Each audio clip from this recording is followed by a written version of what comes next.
Good morning. कल आपको मैंने प्रेजेंट कंटिन्यूअस टेंस के बारे में बताया था और प्रेजेंट कंटिन्यूअस के अंदर मैंने आपको बताया था उसकी हिंदी में पहचान और अंग्रेजी में पहचान। उससे पहले आपको मैंने प्रेजेंट इंडेफिनिट के बारे में बताया था और आपको लिखवाया था बोर्ड पे।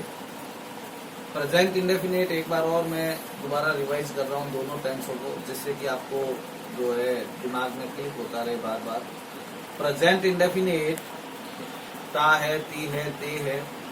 अंग्रेजी में उसकी पहचान है सकारात्मक वाक्यों में वर्ब की फर्स्ट फॉर्म या वर्ब की फर्स्ट फॉर्म के साथ ऐसे ही है। नकारात्मक प्रश्नवाचक और प्रश्नवाचक नकारात्मक में हेल्पिंग वर्ब के रूप में डू ऑर्डर्स का प्रयोग करते हैं। वर्ब की फर्स्ट फॉर्म और फर्स्ट फॉर्म के साथ ऐसे ही है या डू ऑर्डर्स आपको बता दिया था सिंगुलर और प्लूरल, एक वचन और बहुवचन कर्ता के लिए। उसके बाद कल जो आपको मैंने लिखवाया था, बताया था, समझाया था, उसमें आपको मैंने बताया समझाया था कि प्रेजेंट कंटिन्यूअस। प्रेजेंट कंटिन्यूअस की हिंदी में पहचान है रहा है, रही है, रहे है। और उसकी अंग्रेजी में पहचान होती है हेल्पिंग वर्ब के रूप में इज, आर, एम तथा वर्ब की आईएनजी फॉर्म काम आती है। इज एक वचन कर्ता के लिए काम आता है, आर बहुवचन कर्ता के लिए काम आता है और एम केवल आई के लिए काम आता है। और मैंने आपको विशेष आपको ये भी बताया था क्योंकि कुछ बच्चे जो है एम को जो है हमेशा आई जहां करता आता है वो हमेशा एम लगा देते हैं, चाहे टेंस जो है कोई भी हो, लेकिन ऐसा आपको नहीं करना। केवल प्रेजेंट कंटिन्यूअस हो तो ही आपको एम जो है वो आई के साथ एम लगाना है, वरना नहीं लगाना। ये ध्यान रखना विशेष बात है ये, क्योंकि मैंने देख रहा हूँ पिछले कुछ वर्षों से कि बच्चे, जैसे मैंने एम का बताया कि आई के साथ एम लगता है, अब वो प्रेजेंट इंडेफिनिट है तो भी एम लगा देते हैं, प्रेजेंट परफेक्ट है तो भी एम लगा देते हैं, पास्ट इंडेफिनिट है तो भी एम लगा देते हैं। आपको ऐसा नहीं करना। आपको ये बात याद रखनी है कि एम जो है वो केवल प्रेजेंट कंटिन्यूअस का टेंस हो तो ही आई के साथ एम लगेगा, वरना नहीं लगेगा, ये ध्यान रखना। अब आज जो है मैं आपको एक नेक्स्ट टेंस है प्रेजेंट परफेक्ट।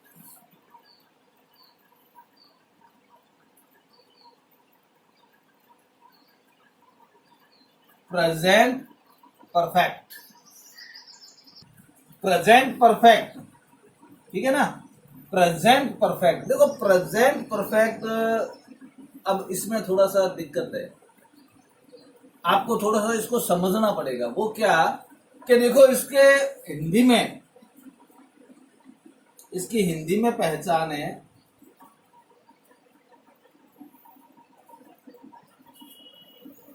वाक्य के अंत में, वाक्य के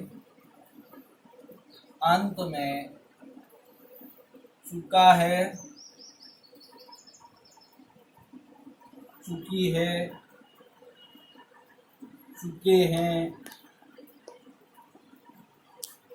या आ की मात्रा है या ई की मात्रा है आदि शब्द आते हैं।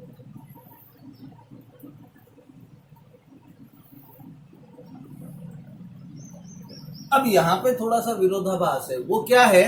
वो ये है कि देखो ये जो टेंस है, इस टेंस में हम कार्य समाप्त कर चुके होते हैं। मैं खाना खा चुका हूं, मैं बाजार जा चुका हूं, मैं यह पाठ पढ़ चुका हूं, तो चुका है। अब कार्य मैंने समाप्त कर दिया, कार्य मैंने क्या किया? समाप्त हो गया।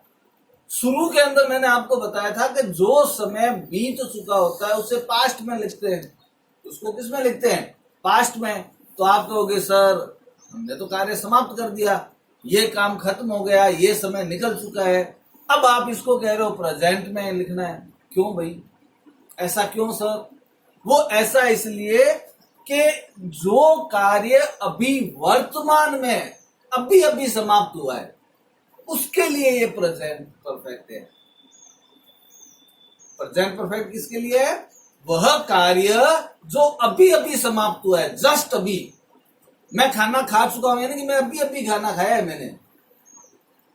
मैं बाजार जा चुका हूं यानी कि मैं अभी अभी निकल गया बाजार के लिए, या मैं जा चुका हूं। तो अभी वर्तमान में जो कार्य अभी अभी समाप्त हुआ है, ज्यादा समय नहीं हुआ है। ऐसे नहीं आप कल की बात को आज कर रहे हो, 5 दिन पहले की बात को आज कर रहे हो, नहीं, वो तो पास्ट में ही आएगा, लेकिन अभी कुछ मिनट कुछ घंटे पहले अगर आपने कोई कार्य समाप्त किया है तो उसके लिए आपको प्रेजेंट परफेक्ट टेंस का प्रयोग करना पड़ेगा। प्रेजेंट परफेक्ट के हिंदी वाक्यों के अंत में आता है चुका है, चुकी है, चुके हैं या आ की मात्रा है। मैंने ये पाठ पढ़ लिया है ना, आ की मात्रा आ गया। तो आ की मात्रा या ई की मात्रा ह अगर है तो वो कौन सा टेंस होगा? प्रेजेंट परफेक्ट टेंस होगा। वो कौन सा टेंस होगा? Present perfect tense. Present perfect की हिंदी में पहचान क्या हो गई? हिंदी वाक्यों के अंत में चुका है, चुकी है, चुके हैं आदि शब्द आते हैं, या आ की मात्रा ह है या ई की मात्रा ह है। ह देखो मैंने शुरू में ही आपको बताया था कि प्रेजेंट में तो ह आएगा ही आएगा। अंत में प्रेजेंट में क्या होगा? ह आएगा ही आएगा। ठीक है, तो प्रेजेंट परफेक्ट की हिंदी में पहचान क्या हो गई? वाक्य के अंत में चुका है, चुकी है, चुके हैं आदि शब्द आते हैं।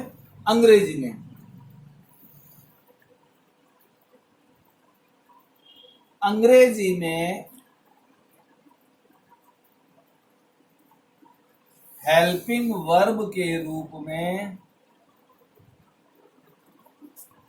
हैज और हैव। हेल्पिंग वर्ब के रूप में क्या काम आएगी? हैज और हैव। या तो हैज काम आएगा या हैव काम आएगा। और वर्ब की थर्ड फॉर्म काम में आती है। तो प्रेजेंट परफेक्ट की अंग्रेजी में क्या पहचान हुई? हेल्पिंग वर्ब के रूप में हैज और हैव। हेल्पिंग वर्ब के रूप में क्या काम में लेंगे? हैज और हैव। और वर्ब की कौन सी फॉर्म काम आएगी? Third form. देखो वर्ब की थर्ड फॉर्म काम आएगी। प्रेजेंट परफेक्ट में वर्ब की कौन सी फॉर्म काम आएगी? Third form.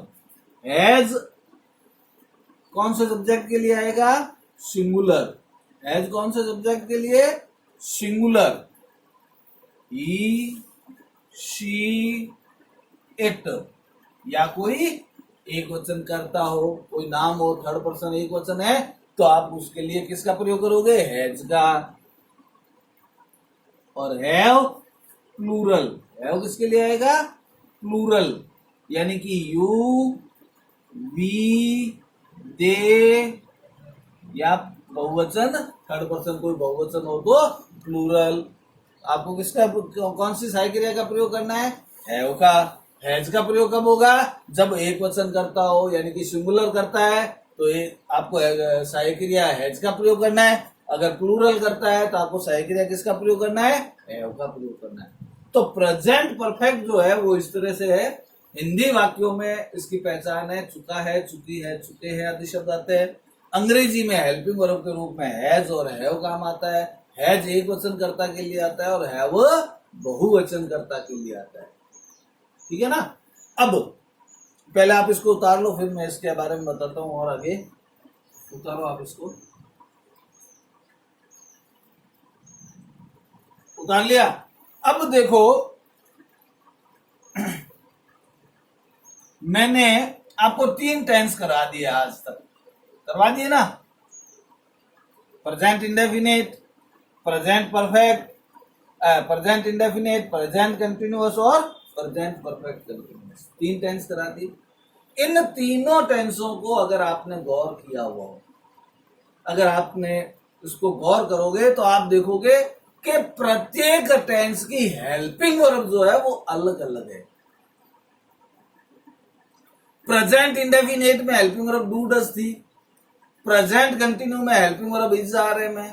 प्रेजेंट परफेक्ट में हेल्पिंग वर्ब हैज है ना? तीनों की हेल्पिंग वर्ब अलग अलग है। तो वर्ब देखो, वर्ब पहचानना या वर्ब का प्रयोग जो है मैं आपको सिंपल एक तरीका बताता हूं, एक ट्रिक बताता हूं कि जिस टेंस के पीछे कंटिन्यूअस शब्द लग जाए। कौन सा शब्द लग जाए? कंटिन्यूअस। जिस टेंस के पीछे कंटिन्यूअस शब्द लग जाए उस टेंस में वर्ब की जो फॉर्म, वर्ब की जो फॉर्म है वो आईएनजी फॉर्म काम आएगी। कौन सी फॉर्म काम आएगी? आईएनजी, कंटिन्यूअस में। कौन से में? कंटिन्यूअस। जिस टेंस के पीछे कंटिन्यूअस शब्द लग जाए उस टेंस में आपको वर्ब की जो फॉर्म है वो आईएनजी फॉर्म लिखनी है, आएगी। अब कंटिन्यूअस के कितने टेंस है? 6 टेंस है। कितने हैं? 6। Present continuous, past continuous, future continuous, present perfect continuous, past perfect continuous और फ्यूचर परफेक्ट। कितने टेंस हुए? 6। कंटिन्यूअस जिस टेंस के पीछे आ जाए उस टेंस में आपको वर्ब की जो फॉर्म है उसको एक ही चीज याद कर लो, आईएनजी फॉर्म काम आएगी। 6 टेंस है। कंटिन्यूअस के कितने टेंस है? 6। अभी आपको बताया ना, present continuous, past continuous, future continuous, present perfect continuous, future perfect continuous और पास्ट परफेक्ट कंटिन्यूअस। ठीक है। अब वर्ब की थर्ड फॉर्म, जिस टेंस के पीछे परफेक्ट टेंस हो। क्या टेंस हो? परफेक्ट। जिस टेंस के पीछे परफेक्ट आ जाए उसमें आपको वर्ब की थर्ड फॉर्म ही आएगी या लिखनी है, ये पहचान है उसकी। जिस टेंस के पीछे परफेक्ट आ जाए, क्या आ जाए? परफेक्ट। प्रेजेंट 3 टेंस है। परफेक्ट के कितने टेंस है? 3। Present perfect, past perfect, future perfect. Perfect के कितने टेंस हुए? 3। Present perfect, past perfect, future perfect. इन तीनों में आपको वर्ब की जो फॉर्म है, देखो मैं वर्ब के बारे में बता रहा हूं, हेल्पिंग वर्ब की बात नहीं कर रहा, ये ध्यान रखना। वर्ब की जो फॉर्म है वो थर्ड फॉर्म आएगी। तो वर्ब की फॉर्म के 9 टेंस हो गए आपके, देखो क्लियर। कंटिन्यूअस लग गया, आईएनजी फॉर्म। परफेक्ट लग गया, थर्ड फॉर्म। तो कंटिन्यूअस के 6 टेंस है, परफेक्ट के 3 टेंस है। कितने टेंस हो गए टोटल? 9। अब रह गए पीछे 3। 12 टेंस है ना कुल, तो 12 में से 9 तो आपको पता चल गया कि इन 9 में तो आपको 6 में आईएनजी फॉर्म लगेगी, 3 में थर्ड फॉर्म लगेगी। अब रह गए पीछे 3। वो 3 आपको समझने पड़ेंगे, याद करने पड़ेंगे। वो तीनों हैं इंडेफिनेट के, प्रेजेंट इंडेफिनेट, पास्ट इंडेफिनेट और फ्यूचर इंडेफिनेट। ये आपको याद करना पड़ेगा क्योंकि इसमें इस तरह का कोई नहीं है। क्यों? क्योंकि अभी जैसे आपने पहले 2 दिन पहले पढ़ा आपने प्रेजेंट इंडेफिनेट, उसमें आपने देखा कि वर्ब की फर्स्ट फॉर्म भी आती है और वर्ब की फर्स्ट फॉर्म के साथ एसईआईएस भी आता है। आगे जब पढ़ोगे पास्ट इंडेफिनेट, उसमें वर्ब की सेकंड फॉर्म आएगी। फिर फ्यूचर इंडेफिनेट पढ़ोगे तो उसमें वर्ब की फर्स्ट फॉर्म आएगी। तो इनका रूल नहीं है, थोड़ा ट्रिक नहीं है, इसलिए मैंने आपको कहा ये 3 याद करने पड़ेंगे। जो इंडेफिनेट के हैं वो आपको याद करने ही पड़ेंगे, उनकी वर्ब की फॉर्म याद करनी पड़ेगी कि उसमें कौन सी वर्ब की फॉर्म काम आएगी। ठीक है ना? तो ये एक छोटी सी ट्रिक थी, वो मैंने आपको बीच में बताई। अब वापस आते हैं प्रेजेंट परफेक्ट के अंदर। जो प्रेजेंट परफेक्ट है उसके अंदर आपको मैंने बता दिया, आपने लिख भी लिया कि हिंदी वाक्यों के अंत में चुका है, चुकी है, चुके हैं आदि शब्द आते हैं। अंग्रेजी में हेल्पिंग वर्ब के रूप में जो है हैज और हैव और वर्ब की थर्ड फॉर्म काम आती है। हैज एक वचन करता है यानी कि सिंगुलर के लिए ही शी तो या एक वचन करता हो तो हैज काम आता है, और हैव जो है प्लूरल बहुवचन करता के लिए काम आता है। अब इसके उदाहरण देख लो। वह बाजार जा। अब इसके मैं आपको स्ट्रक्चर लिखवा देता हूं। अफर्मेटिव, अफर्मेटिव सेंटेंस का स्ट्रक्चर क्या होगा? सबसे पहले सब्जेक्ट, उसके बाद हैज या हैव।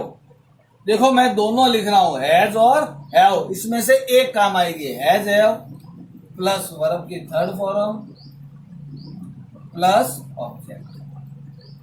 ये अफर्मेटिव सेंटेंस का स्ट्रक्चर है। सबसे पहले सब्जेक्ट, उसके बाद हैज या हैव में से एक या वर्ब की थर्ड फॉर्म और object. Negative sentence. Negative sentence, negative sentence का होगा सबसे पहले सब्जेक्ट, उसके बाद has, have, helping verb plus not plus verb की थर्ड फॉर्म प्लस ऑब्जेक्ट, उसके बाद इंटेरोगेटिव,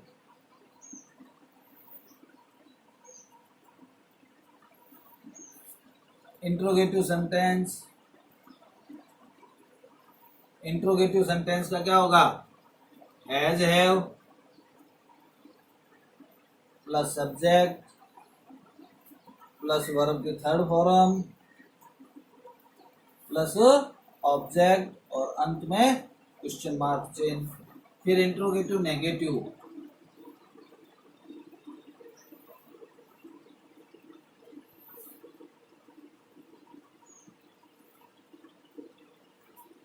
इसमें सबसे पहले subject helping verb plus subject plus not plus verb की थर्ड फॉर्म प्लस ऑब्जेक्ट और अंत में प्रश्नवाचक चिन्ह। ये चारों प्रकार के वाक्य बनाने की स्ट्रक्चर प्रेजेंट परफेक्ट का। अफर्मेटिव में आपको पता है subject plus helping verb plus verb और ऑब्जेक्ट लिख दिया। हेल्पिंग वर्ब इसमें हैज हैव काम आनी है तो अपन ने हैज और हैव लिख दिया। नेगेटिव आपको पता है कि कोई भी नेगेटिव सेंटेंस बनाते हैं तो हमेशा क्या करते हैं, हेल्पिंग वर्ब के बाद नॉट लगाते हैं। तो हेल्पिंग वर्ब हैज हैव है, इसके बाद नॉट लगा दिया। इंट्रोगेटिव में हेल्पिंग वर्ब से वाक्य प्रारंभ करते हैं तो हैज हैव को वाक्य के प्रारंभ में लिख लिया। और इंट्रोगेटिव नेगेटिव में हेल्पिंग वर्ब से वाक्य प्रारंभ करते हैं और कर्ता के तुरंत बाद नॉट का प्रयोग करते हैं। तो हैज हैव से वाक्य प्रारंभ किया और कर्ता के तुरंत बाद अपन ने क्या लगा दिया, नॉट का प्रयोग कर दिया। अब आप इसको उतारें फटाफट, फिर इसके उदाहरण कराता हूँ।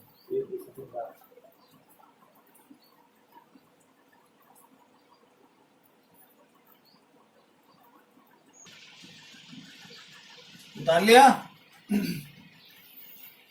अब इसके एक दो वाक्य करवा देता हूं मैं आपको, फिर आप घर पे बैठ के इसकी प्रैक्टिस करना है।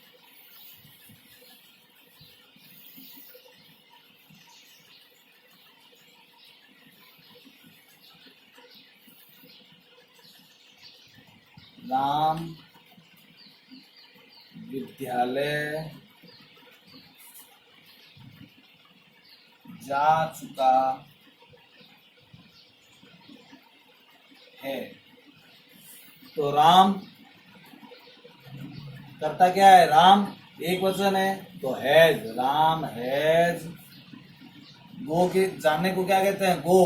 गो की थर्ड फॉर्म क्या होती है, gone. Ram has gone to school. ये सकारात्मक वाक्य बन गया। अब इसका नेगेटिव वाक्य बनाना है तो नेगेटिव वाक्य कैसे बनता है, हेल्पिंग वर्ब के बाद नॉट लगा कर। तो हेल्पिंग वर्ब हैज है, हैज के बाद नॉट लगा दो।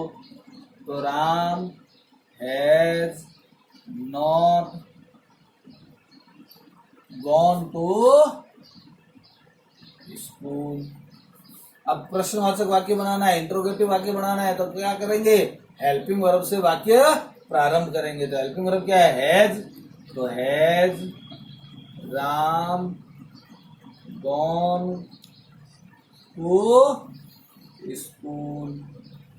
अब इंट्रोगेटिव नेगेटिव बनाना है तो इंट्रोगेटिव नेगेटिव बनाना है तो क्या करेंगे, हेल्पिंग वर्ब से वाक्य प्रारंभ करेंगे और कर्ता के तुरंत बाद नॉट का प्रयोग करेंगे। तो हेल्पिंग वर्ब क्या है, हैज। तो हैज से वाक्य प्रारंभ किया, कर्ता क्या है, राम। तो राम के तुरंत बाद नॉट। तो has Ram not gone to school और अंत में क्वेश्चन मार्क चिन्ह। तो ये देखो अपन ने सकारात्मक वाक्य बनाए, नकारात्मक बनाया, प्रश्नवाचक बनाया और प्रश्नवाचक नकारात्मक।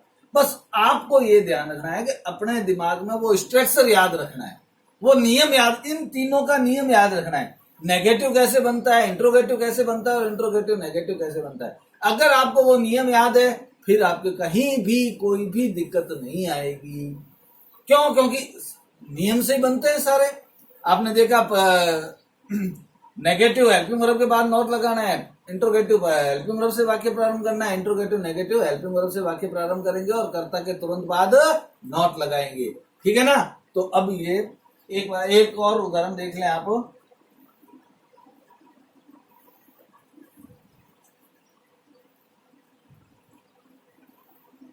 देखो, वे बाजार से आ चुके हैं। वे बाजार से आ चुके हैं, तो वे को क्या कहेंगे? दे। क्या लिखेंगे? दे। दे क्या होता है? कौन सा दे जो है कौन सा करता है, कौन सा सब्जेक्ट है? प्लूरल। प्लूरल के साथ क्या लगाते हैं? Helping verb. हैज या हैव, कौन सी लगाएंगे? हैव। तो दे हैव। अब आने को क्या कहते हैं? कम। क्या कहते हैं? कम। सेकंड फॉर्म क्या होती है? केम। और थर्ड फॉर्म वापस कम। तो दे हैव कम बाजार से, तो फ्रॉम मार्केट।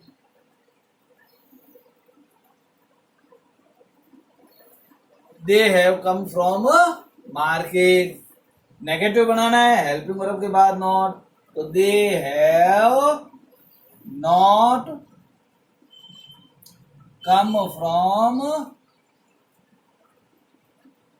मार्केट। इंट्रोगेटिव बनाना है, तो हेल्पिंग वर्ब से वाक्य प्रारंभ करेंगे। हेल्पिंग वर्ब क्या है? हैव। तो have they come from market, और अंत में प्रश्नवाचक चिन्ह। इंट्रोगेटिव नेगेटिव बनाना है, तो हेल्पिंग वर्ब से वाक्य प्रारंभ करेंगे और कर्ता के तुरंत बाद नॉट का प्रयोग करेंगे। तो हेल्पिंग वर्ब क्या है? हैव। तो have they not come from market. तो ये इस तरह से आपके वाक्य बन गए। इस तरह से आपको वाक्य बनाने हैं। बस वाक्य बनाते समय आपको ये ध्यान रखना है कि आपको नियम याद रखने हैं। नेगेटिव कैसे बनता है, इंट्रोगेटिव कैसे बनता है, इंट्रोगेटिव नेगेटिव कैसे बनता है, ये नियम अगर आपको याद रहेंगे तो आप इनको अच्छी तरह कर सकेंगे। ठीक है। नेक्स्ट जो है, कल मैं आपको नेक्स्ट इसका टेंस जो है प्रेजेंट परफेक्ट कंटिन्यूअस वो करूंगा। ठीक है। आप इसको उतार लें अब, लेकिन आप इसको फेयर कॉपी में, या अभी आपके पास फेयर कॉपी नहीं है तो आप उसको रफ कॉपी में कर लो, तो इसको कर लेना। और अब तो दुकानें खुल चुकी है, दुकानों पे कॉपियां मिलती है, आप घर से कॉपी मंगवा लें और इसको फेयर कॉपी में कर लें। ठीक है। ओके।